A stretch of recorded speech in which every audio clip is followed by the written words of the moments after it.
Assalamualaikum warahmatullahi wabarakatuh. Alhamdulillah wassalatu wassalamu ala Rasulillah wa ala alihi wa sahbihi wa mawalah wa ba'du. Ya. Qala Allah Ta'ala fi kitabih tanzil ya ayyuhalladzina amanu taqullaha haqqa tuqatih wa la tamutunna illa wa antum muslimun. Wa qala nabiyyuna Muhammadin sallallahu alaihi wasallam ittaqillaha haitsu ma kunta wa adbi'is sayyi'atal hasanata tamhuha wa khaliqin nas bi khuluqin hasanin. Allahumma barik lana fi Rajaba wa Sya'bana wa balighna Ramadhana. Jamaah majelis ta'lim yang dimuliakan oleh Allah Subhanahu wa taala, alhamdulillah pada kesempatan malam hari ini Allah Subhanahu wa taala mengizinkan saya dan Bapak Ibu sekalian untuk bermajelis di tempat yang mulia ini. Mudah-mudahan majelis kita menjadi majelis yang diberkati oleh Allah Subhanahu wa taala. Dan kali ini kita berada di bulan Rajab, maka hendaklah senantiasa kita mempersiapkan diri kita ya untuk menyongsong datangnya bulan suci Ramadan, yakni dengan memperbanyak istighfar, bertaubat kepada Allah dan melatih diri kita untuk membiasakan dengan amal-amalan yang dinilai sebagai ibadah di sisi Allah Subhanahu wa taala. Bapak Ibu yang dirahmati oleh Allah, pada kesempatan kali ini kami akan menyampaikan tema ya, bermurah hati untuk mendapatkan ridho ilahi. Bapak Ibu yang dirahmati oleh Allah, ya, orang yang memiliki sifat murah hati, ya, murah hati itu dalam bahasa Arab sifat ini disebut dengan sifat al-hilm. Al-hilm. Ya. Orang yang punya sifat murah hati maka disebut halim. Halim adalah orang yang memiliki sifat murah hati. Allah Subhanahu wa taala akan memberikan keridhaan kepadanya. Allah akan mencintainya dan memasukkannya ke dalam surga. Ini berdasarkan sebuah hadis di mana Nabi sallallahu alaihi wasallam beliau pernah bersabda kepada sahabatnya yang bernama Asad bin Abdul Qais. Qala an-nabiyyu sallallahu alaihi wasallam li Asad ibni Abdul Qais, inna fika khaslataini yuhibbuhumallahu. Rasulullah mengatakan, sesungguhnya pada dirimu wahai Asad terdapat dua karakter yang Allah Subhanahu wa taala mencintai keduanya. Kalau Allah mencintainya, maka Allah akan meridhoi pemilik karakter tersebut. Apa dua karakter tadi? Al-hilmu, yakni kemurahan hati, wal anad, dan penyabar. Bapak Ibu yang dirahmati oleh Allah Subhanahu wa taala, ternyata sifat murah hati ini juga merupakan salah satu sifat Allah Subhanahu wa taala. Dalam surat Fatir ayat 41, begitu pula dalam surat Al-Isra ayat 44, Allah mengatakan innahu kana haliman ghafura. Sesungguhnya Allah Subhanahu wa taala adalah zat yang maha halim, yang memiliki kemurahan hati. Ghafura, dan Allah maha pengampun. Memang sifat murah hati ini nanti sifat ini akan dekat sekali dengan karakter memaafkan, mengampuni. Begitu pula dalam surat Al-Ahzab ayat ke-51, wa kanallahu aliman halima, dan Allah itu adalah zat yang maha mengetahui dan juga maha pemurah. Bapak Ibu yang dirahmati oleh Allah Subhanahu wa taala, sifat halim maksudnya adalah memiliki sifat murah hati, yaitu seseorang yang mampu memaafkan orang yang menzolimi dirinya, orang yang menyakiti dirinya. Orang itu kalau hatinya halim, ya, kalau dia punya sifat hilm, ya, maka ketika dia dizolimi, ya, hasrat untuk memaafkan itu jauh lebih besar ketimbang hasrat untuk membalas. Ya. Kalau dia adalah orang yang pemurah hatinya, ya, ketika dizolimi, disakiti, ya, maka hasratnya untuk memaafkan, ya, untuk membalas dengan kebaikan itu jauh lebih besar ketimbang untuk membalas dengan yang setimpal. Ya. Dr. Aid Al-Qarni, beliau menulis kitab yang judulnya Mulhimul Alam. Ya, Mulhimul Alam. Ini adalah kitab yang menceritakan tentang karakter Nabi Muhammad Shallallahu Alaihi Wasallam, yang dengan karakter-karakter tersebut Rasulullah menginspirasi banyak orang. Rasulullah menginspirasi para sahabat. Rasulullah menginspirasi umatnya. Ya. Karena mulhimul alam itu artinya adalah inspirator dunia. Nah, maka beliau menyebutkan apa saja karakter-karakter Nabi. Salah satu subjudul yang ada dalam kitab tersebut adalah Kana Nabiyyu Haliman.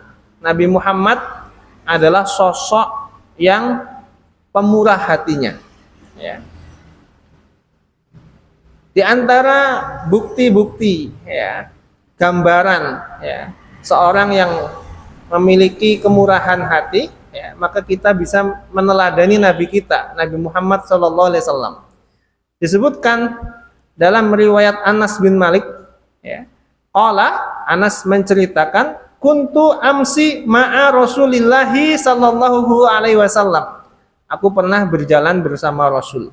Wa alaihi burdun najraniyun khalitul hasiyah.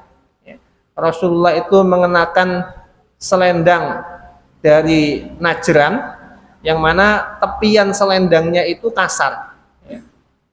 Fa adrakahu a'rabiyun fajabadahu biridaihi jadbatan syadidatan hatta nazartu ila safhati atiki Rasulillahi sallallahu alaihi wasallam qad atharat biha hasyatul burdi min siddati jadbatihi. Ya. Ketika di perjalanan, ya, ada seorang Arab Badui yang bertemu dengan Nabi. Ya, tiba-tiba Arab Badui itu menarik, ya, dengan tarikan yang kuat, ya, jabdatan syadidah, ya. Sampai kata Anas bin Malik, aku melihat ada bekas, ya, di leher Nabi, ya. Karena apa? Karena tarikan dari orang Arab Badui tadi, yakni menarik apa? Selendang yang tepiannya itu kasar. Ya. Summa qala, kemudian Arab Badui ini mengatakan, ya Muhammad, a'tini min malillahi alladzi indak. Wahai Muhammad, berikan kepada saya harta Allah Subhanahu wa taala yang ada padamu. Ya. Ya, kalau bahasa kita, Bapak, ini mah rampok ini. Datang-datang narik gitu ya. Tahu-tahu kemudian minta, ya. Nah, tapi apa respon Nabi? Faltafata ilaihi sallallahu alaihi wasallam fadhahika. Nabi diperlakukan seperti itu, dan Nabi tahu yang memperlakukannya adalah seorang Arab Badui. Maka Nabi menatap orang tadi, kemudian Nabi tersenyum. Ya. Tidak dicuekkan saja, tidak peduli, tapi Nabi tatap, kemudian Nabi tersenyum. Ya. Summa amarolahu bi'ita. Kemudian Nabi memerintahkan agar orang tersebut diberi. Ya. Disebutkan dalam riwayat Abu Dawud, summa da'a rajulan faqala. Nabi memanggil seorang sahabat, kemudian mengatakan, ya, ahmil lahu ala ba'iraihi hadaini. Ya. Bawakan dua ini, letakkan dua ini ke atas dua ontanya. Kebetulan Arab Badui ini bawa dua onta. Ala ba'irin tamron wa alal akhari sya'iran. Ya. Satu onta dimuati dengan kurma dan satu onta lagi dimuati dengan gandum, ya. Bapak Ibu yang dirahmati oleh Allah Subhanahu wa taala, ya. Maka hal ini adalah sebagai wujud Nabi Muhammad mengamalkan firman Allah Subhanahu wa taala dalam surat Al-Hijr ayat ke-85.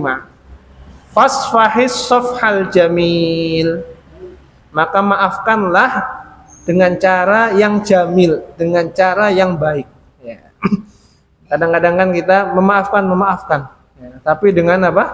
Ya, masih dongkol, ya, masih emosi.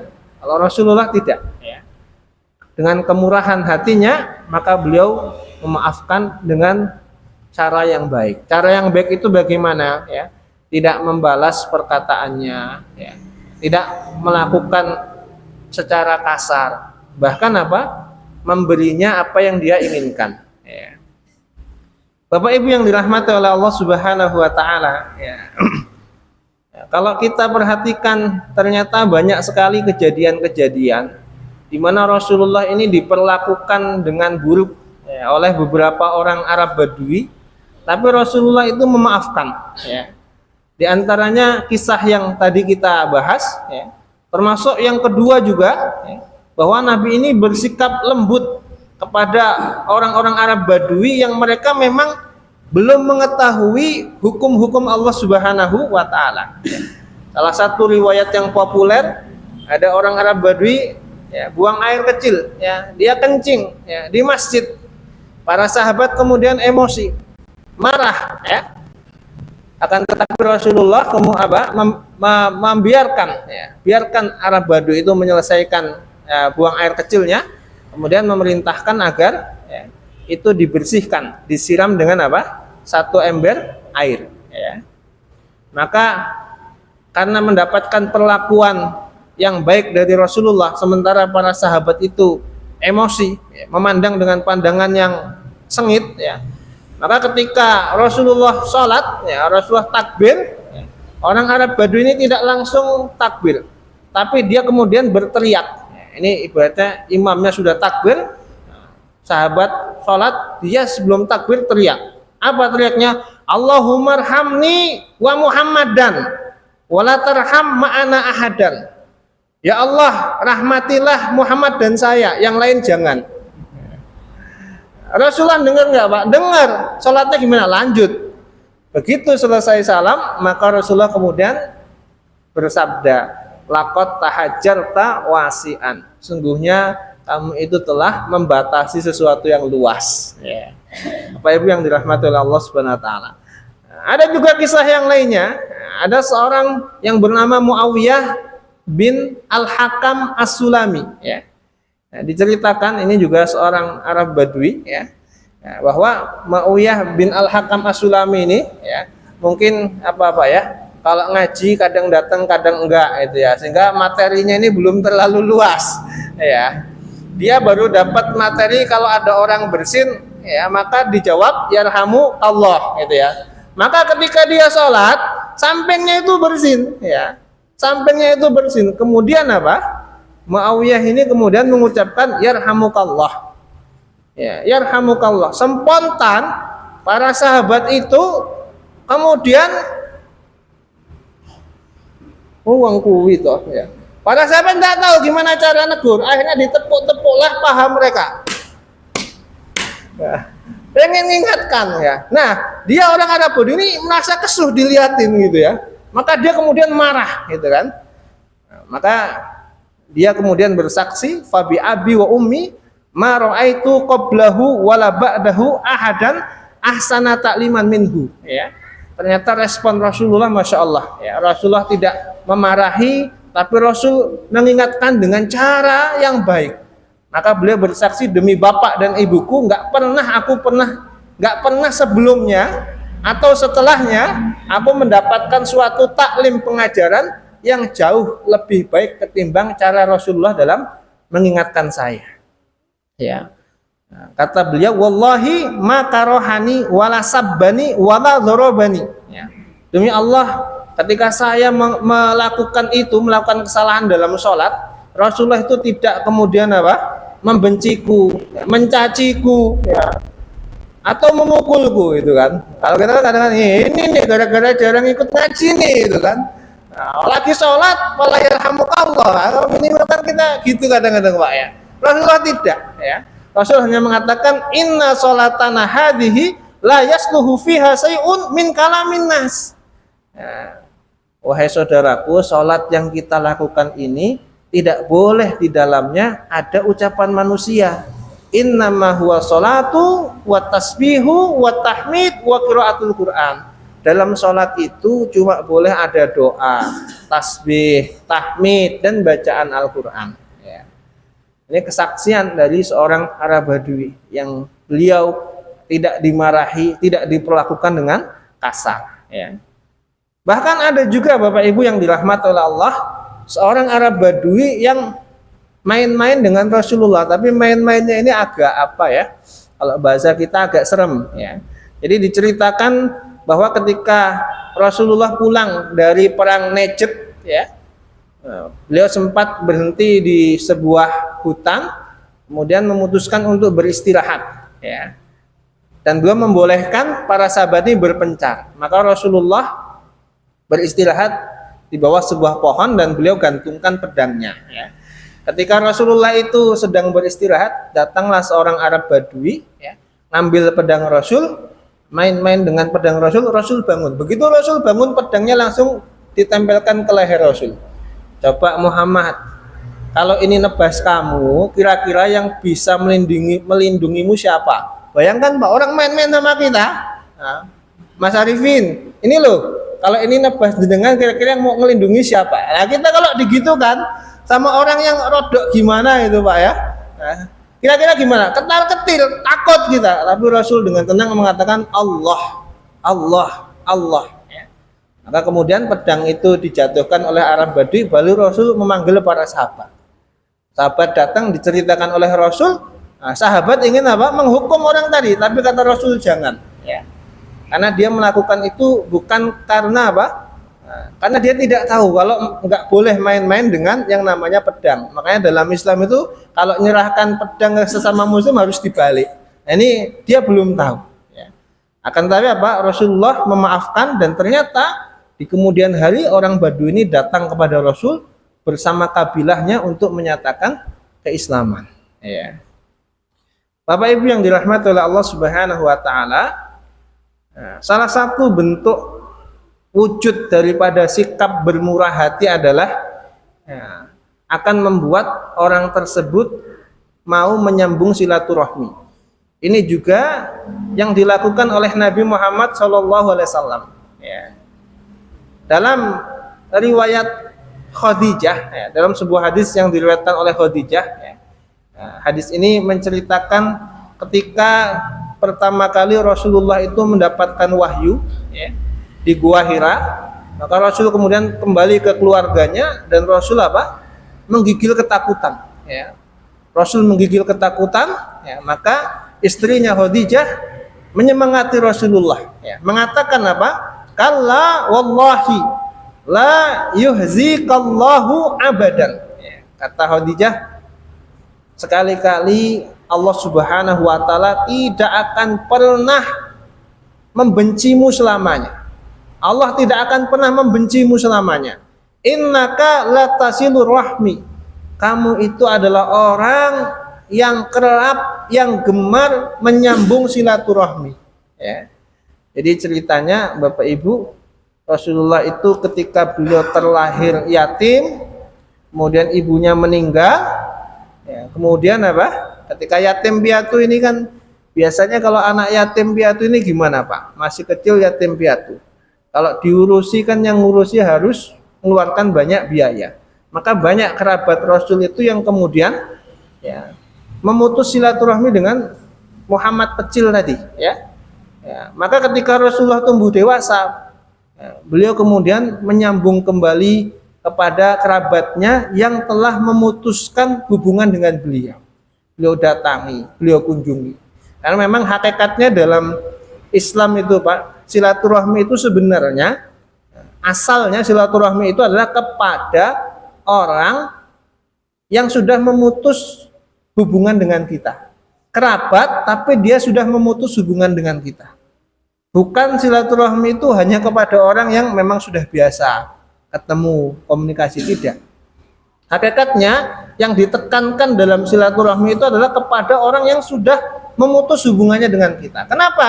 Kok bisa kerabat memutus hubungan? Ya, bisa jadi di masa lalu ada ketidakcocokan, di masa lalu ada ketersinggungan. Maka siapa yang berani menyambung silaturahmi, ini berarti dia memiliki kemurahan hati. Tidak ada kebencian di dalam hatinya. Dan ini dilakukan oleh Rasulullah Shallallahu Alaihi Wasallam. Beliau bersabda kepada Uqbah bin Amir, "Ya Uqbah ibn Amir, sil man qata'aka." Wahai Uqbah, sambunglah kepada kerabat yang memutuskanmu. Sambunglah kerabat yang memutuskanmu. Kenapa? Karena memang hakikat menyambung itu menyambung yang apa, Pak? Yang putus. Saya silaturahmi kok kepada siapa ini? Ya kalau itu kan memang nggak putus, udah nyambung ya. Maka coba kita lihat siapa di antara kerabat kita yang mungkin jarang ya, kita temui atau jarang kita komunikasi, sekali-kali sempatkan untuk kita sambung. Dan ini bagian daripada sunnah Rasul dan sebagai bentuk kemurah hatian kita. Ya. Bapak Ibu yang dirahmati oleh Allah, nah, kemudian salah satu cara untuk memelihara sifat al-hilm, ya, murah hati tadi, ya, di mana orang yang murah hati ini lebih suka untuk memaafkan ketimbang membalas, yakni ketika mendengar berita bahwa ada orang yang menjelek-jelekkan dirinya, maka dia berusaha untuk menutup jangan sampai dirinya tahu siapa yang menjelek-jelekkan dirinya. Inilah yang dicontohkan oleh Nabi kita Shallallahu Alaihi Wasallam, ya, di mana Rasulullah itu pernah didatangi oleh seorang sahabat, "Ya Rasul, Anda dikatakan begini oleh sahabatmu. Kalau kita kira-kira gimana, Pak?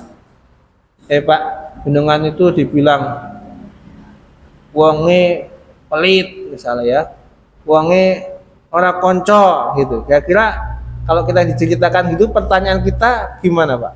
Sopo sing ngomong, kan gitu kan? Biasanya kita secara otomatis gitu, sopo sing ngomong. Gitu. Nah kalau Rasulullah ternyata tidak. Ya. Rasul ketika digibah dan ada yang wadul, bahasa Jawanya Pak, yang ngadu, yang wadul gitu kan. Maka Rasul menjawab, la yuballighuni ahadun an ahadin min ashabi syai'an. Ya. Fa inni uhibbu an akhruja ilaikum wa ana salimu sadr. Ya. Kata Rasulullah, salah seorang dari sahabatku tidak perlu menyampaikan kepadaku sesuatu pun tentang orang yang menggibahku. Ya. Alasannya kenapa? Fa inni uhibbu an akhruja ilaikum, karena aku ingin menemui kalian wa ana salimu sadr, sementara hatiku lapang. Bayangkan Pak, kalau kita baru saja diceritakan oleh sahabat kita bahwa kita dijelek-jelekkan, ya, kita digibah, kira-kira kalau kita ketemu dengan orangnya kira-kira gimana Pak? Hati ini panas itu, oi kita wong itu, sing ngondok ya, sing ngelek-elek aku tik wingi to, itu kan itu. Tapi kalau kita nggak pengen tahu, kira-kira kalau ketemu orangnya gimana Pak? Ya biasa saja, gitu. Maka ini adalah salah satu cara ya, untuk apa? Memiliki kelapangan hati. Karena memang kebencian itu akan muncul dalam hati ya, ketika kita tahu ada orang lain yang menjelek-jelekkan kita. Ini sebenarnya manusiawi Pak ya. Kebencian itu kadang baru muncul kalau tahu ada orang lain yang menjelek-jelekkan kita. Sebelum kita tahu, kita ke dia biasa saja, tapi setelah tahu kadang muncul rasa tadi ya, sentimen misalnya. Dan Rasulullah menutup tadi, celah tadi ya. Maka hendaklah kita berusaha seperti itu ya, kalau ada yang menyampaikan bahwa kita digibah, lebih baik wah enggak usah cerita ya siapa orangnya, itu cukup seperti itu saja. Tapi kalau terlanjur tahu, kalau kadung tahu ya kalau bisa dikasih hadiah ya. Yang menggibah itu dikasih hadiah. Kenapa? Karena para salaf seperti itu. Kenapa kita kasih hadiah? Karena kebaikan dia sudah rontok diberikan untuk kita. Ya. Bapak Ibu yang dirahmati oleh Allah, ya. Nabi Muhammad juga membuktikan kemurahan hatinya tatkala beliau berdakwah ke kota Taif, ya, di mana dakwahnya itu mendapatkan penolakan, ya. Bahkan beliau dilempari dengan batu-batu, ya. Ketika Rasulullah keluar dari kota Taif, ya, kemudian datanglah malaikat yang menawarkan, wahai Muhammad, kalau engkau mau maka gunung ini akan aku timpakan kepada mereka, ya. Antum yang pernah haji atau umrah, kalau datang ke kota Taif maka antum akan dapati banyak gunung-gunung di sekitar Taif. Nah, dulu Pak, gunung itu pernah ditawarkan oleh malaikat kepada Nabi Muhammad untuk ditimpakan kepada penduduk Taif, ya. Tapi Rasulullah mengatakan apa? Tidak, ya.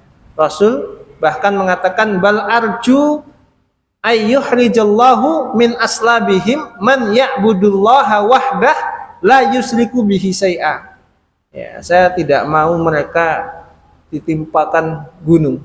Tapi justru aku berharap Allah Subhanahu wa taala mengeluarkan, memunculkan dari keturunan mereka orang-orang yang nantinya menyembah Allah Subhanahu wa taala, tidak mensekutukan Allah dengan sesuatu pun. Terwujud atau tidak terwujud, ya, di kemudian hari kemudian masyarakat Taif ini Bapak masuk Islam, ya.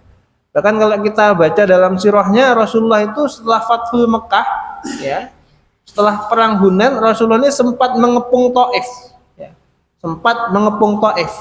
Kan tetapi belum mendapatkan informasi bahwa masyarakat Taif ini sudah punya bekal, ya, sudah punya simpanan bahan makanan yang kuat untuk bertahan selama waktu yang cukup lama, ya. Maka kemudian Rasulullah mengambil keputusan untuk menghentikan pengepungan tadi, ya. Tidak beliau lanjutkan, ya. Kenapa? Karena Rasulullah kemudian teringat dengan doa yang pernah beliau sampaikan ketika dahulu beliau disakiti oleh mereka, dan Rasulullah yakin pasti doa itu akan diijabahi oleh Allah Subhanahu wa taala. Dan ternyata betul, ya, kemudian hari masyarakat Taif betul-betul masuk Islam, ya. Bahkan apa? Ketika Rasulullah wafat, penduduk Taif termasuk penduduk yang kuat keimanannya. Mereka tidak murtad sekalipun Rasulullah telah wafat. Bahkan di kemudian hari lahir seorang ulama yang sangat berjasa untuk umat ini. Siapa? Abdurrahman bin Sakhr, atau yang lebih kita kenal dengan Abu Hurairah, sahabat yang paling banyak meriwayatkan hadis Nabi, ya. Bapak Ibu yang dirahmati oleh Allah, sebagai bentuk kemurahan hati, pernah suatu ketika Rasulullah ini mengutus seorang dai bernama At-Tufail bin Amr Ad-Dausi, ya, untuk mendakwahi kaumnya, yakni suku Daus, ya. Maka tatkala At-Tufail bin Amr ini kembali ke kaumnya berdakwah, tapi ternyata kaumnya justru menolak, ya. Kaumnya justru merespon dengan respon yang tidak baik, ya. Maka kemudian At-Tufail bin Amr ini kembali kepada Rasulullah dan meminta agar supaya kaumnya ini dilaknat, ya. Kaumnya ini ditimpakan azab. Maka kemudian Rasulullah berdoa, ya. At-Tufail ini mengira mungkin Rasul akan melaknat mereka. Mungkin Rasul meminta agar segera turunkan azab, gitu, ya. Tapi ternyata Rasulullah justru berdoa, Allahumma hadi dausan wa'ti bihim, ya. Ya Allah, berilah hidayah kepada suku Daus dan datangkanlah mereka, ya. Maka betul, ya, Allah Subhanahu wa taala kemudian memberikan hidayah, dan di kemudian hari mereka datang kepada Rasulullah menyatakan keislaman, ya. Bapak Ibu yang dirahmati oleh Allah Subhanahu wa taala, begitu pula tatkala peristiwa Fathul Mekah, pembebasan kota Mekah. Pada peristiwa Fathul Mekah, orang-orang musyrik ini menjadi saksi akan apa? Kemurah hatian Nabi Muhammad. Padahal dahulu Nabi Muhammad ini apa? Mereka caci, mereka hina, ya. Mereka sakiti, mereka usir, bahkan direncanakan untuk dibunuh, ya. Maka tatkala terjadi penaklukan Mekah, Rasulullah mengumpulkan, ya, masyarakat Mekah. Kemudian Rasulullah mengatakan, wahai masyarakat Mekah, apa pendapat kalian tentang diriku? Ya. Maka orang-orang Mekah ini menjawab, engkau adalah orang yang baik, engkau adalah orang yang mulia, keturunan dari orang yang mulia. Nah, ini jawaban orang yang udah kalah, Pak. Maka Rasulullah kemudian apa? Nah, beliau tidak mengungkit masa lalu kejahatan mereka, tapi Rasul mengatakan, la tasriba alaikum al-yaum. Tidak ada celaan bagi kalian hari ini, ya. Rasul memaafkan mereka semua. Mendengar bahwa Rasulullah memberikan maaf kepada penduduk Mekah, Abu Sufyan bin Harb ini kemudian datang kepada Rasulullah, ya, untuk apa? Untuk juga minta maaf, ya. Untuk juga apa? Minta maaf. Padahal apa, Pak? Padahal Abu Sufyan ini dulu adalah orang yang mengumpulkan pasukan untuk perang dengan Rasul. Terjadi perang Uhud, banyak sahabat yang wafat, ya. Mengumpulkan pasukan untuk perang Khandaq, gitu ya. Mendengar bahwa Rasulullah memaafkan penduduk Mekah, maka Abu Sufyan pun datang, ya, meminta maaf kepada Rasulullah, dan Rasulullah pun juga memaafkan. Ada juga Abu Sufyan yang lainnya. Kalau tadi kan Abu Sufyan bin Harb, ini adalah Abu Sufyan bin Al-Haris. Al-Haris itu siapa? Al-Haris itu adalah, kalau orang Jawa, Pak D-nya Nabi Muhammad, ya. Jadi anak pertamanya Abdul Muthalib itu adalah Al-Haris, ya. Al-Haris ini punya anak namanya Abu Sufyan. Nah, Abu Sufyan bin Al-Haris ini ketika Rasulullah dulu dakwah di Mekah, beliau adalah seorang penyair yang paling handal. Karena tidak suka dengan dakwah Rasul, beliau suka buat syair-syair yang menjelek-jelekkan Rasul. Mendengar bahwa Rasulullah itu akan memasuki kota Mekah, maka dikumpulkanlah keluarganya dan diajak untuk lari keluar dari kota Mekah. Masuk kota Mekah, Ali bin Abi Thalib, siapa, Pak? Ali bin Abi Thalib, keponakan Rasul, ya. Kemudian mengelis kerabatnya. Mana ini si fulan? Oh, ada. Mana si fulan? Oh, ada. Diles keponakan-keponakannya. Loh, kok enggak ada Abu Sufyan bin Al-Haris? Cari informasi, ya, dia sudah kabur. Maka dikejar oleh Ali bin Abi Thalib, ya. Kenapa? Karena ini masih kerabat. Ketemu di tengah gurun pasir. Maka ditanya, wahai Abu Sufyan bin Al-Haris, mau kemana? Saya harus pergi. Lah, kenapa kamu pergi? Ya. Saya ingat dulu saya adalah orang yang suka menghina Muhammad. Pasti saya akan dicincang. Pasti saya akan dipotong kecil-kecil kalau Muhammad menangkapku. Dia udah kebayang seperti itu, Pak. Karena dia menyadari kesalahannya di masa lalu. Nah, maka kemudian Ali mengatakan, wahai Abu Sufyan bin Al-Haris, wahai sepupuku, gitu ya. Kembalilah ke Mekah. Sesungguhnya Muhammad adalah seorang yang sangat pemurah hatinya.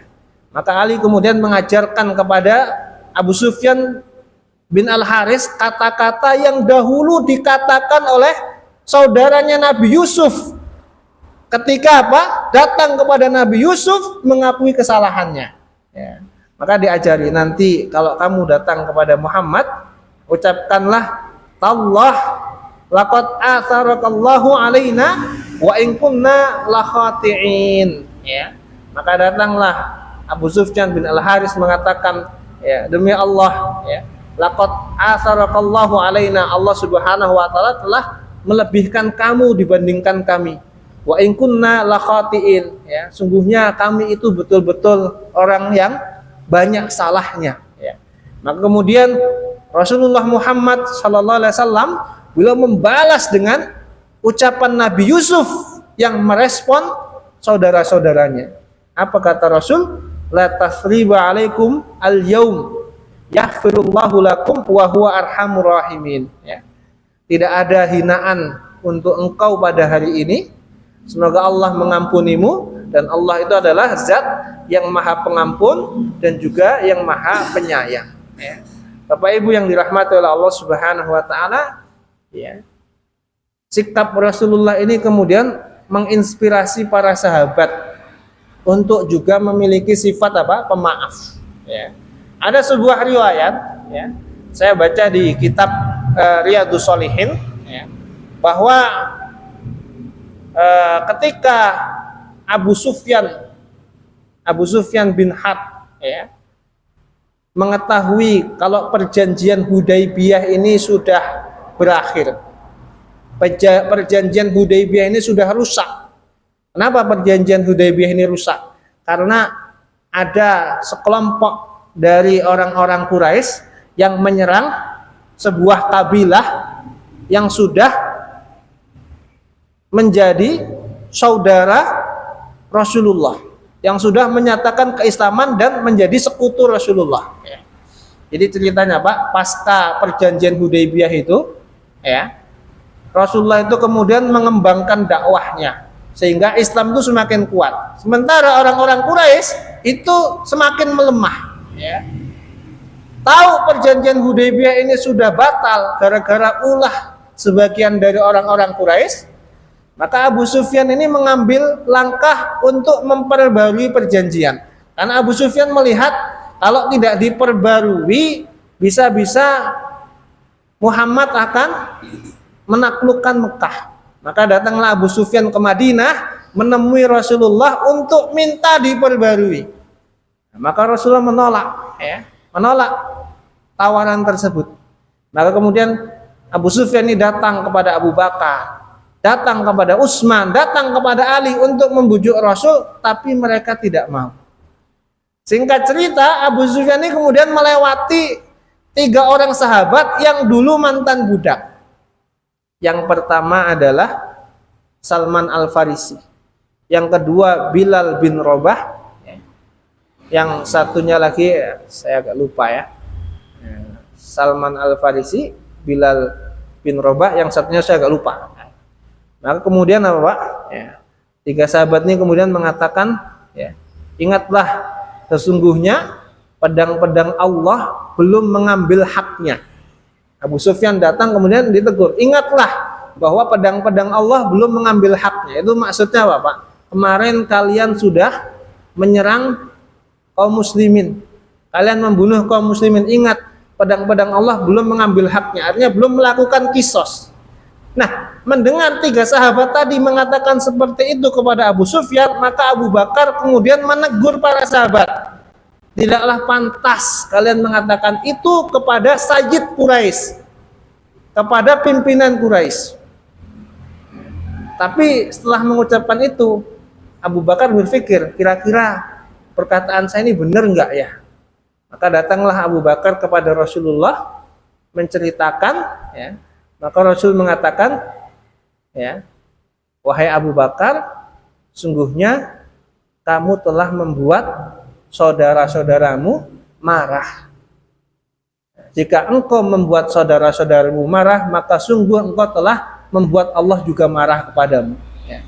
Maka kemudian Abu Bakar segera datang kepada para sahabat 3 orang tadi, ya, untuk mengatakan. Kemudian Abu Bakar mengatakan, wahai saudara-saudaraku, apakah aku telah menyakiti perasaan kalian? Ya. Nah, maka kemudian para sahabat ini mengatakan, tidak wahai Abu Bakar, akan tetapi semoga Allah Subhanahu wa taala mengampuni kesalahanmu. Ya. Masya Allah, ini adalah sebuah sikap mulia dari para sahabat, ya, yang kemudian apa? Ketika datang Abu Bakar meminta maaf, ya, mereka memaafkannya. Dan juga sikap mulia Abu Bakar ketika merasa kira-kira saya ini salah atau benar, langsung Abu Bakar ini mengkonfirmasi kepada Rasulullah. Dan ketika mendapatkan konfirmasi bahwa itu suatu yang salah, Abu Bakar bersegera untuk minta maaf. Ya. Maka Bapak Ibu, kadang-kadang hal ini sering terjadi pada kehidupan kita. Kita kadang teringat tadi kata-kata saya itu nyakitin nggak ya? Weslah, kayak konco, kayak bakal tersakiti. Nah, jangan begitu Pak. Ya. Kalau kita teringat kayaknya tadi kurang pantas, tidak apa-apa, kita datang. Mohon maaf ya, tadi kayaknya saya keceplosan, gitu ya. Sahabatnya insya Allah akan merespon, oh enggak apa-apa, nah, saya anggap itu biasa kok, enggak apa-apa. Ya, tapi ini adalah bagian daripada adab. Ya. Bapak Ibu yang dirahmati oleh Allah Subhanahu wa taala, bahkan ya, Rasulullah ini juga memaafkan ya, sahabatnya yang betul-betul melakukan suatu kesalahan, bahkan bisa berdampak cukup besar. Ya. Diceritakan bahwa ketika Rasulullah ini akan menaklukkan Mekah, ya, ini kan misi rahasia. Abu Bakar itu sempat tanya kepada Aisyah, "Wahai Aisyah, kira-kira Rasulullah udah cerita belum? Ini persiapan mau kemana?" Kata Aisyah, "Enggak tahu." Ya. Kebiasaan Rasul itu, Pak, mengajak sahabat siap-siap, baru nanti setelah jalan dikasih tahu kita mau kemana. Nah, di tengah perjalanan, ya, ada seorang sahabat Hatib bin Abi Baltah. Ini kemudian apa? Ya, membocorkan misi Rasulullah dengan mengirim seorang budak wanita untuk mengabarkan kepada penduduk Mekah bahwa Rasulullah sedang berjalan menuju Mekah, ya, untuk menaklukkan kota Mekah.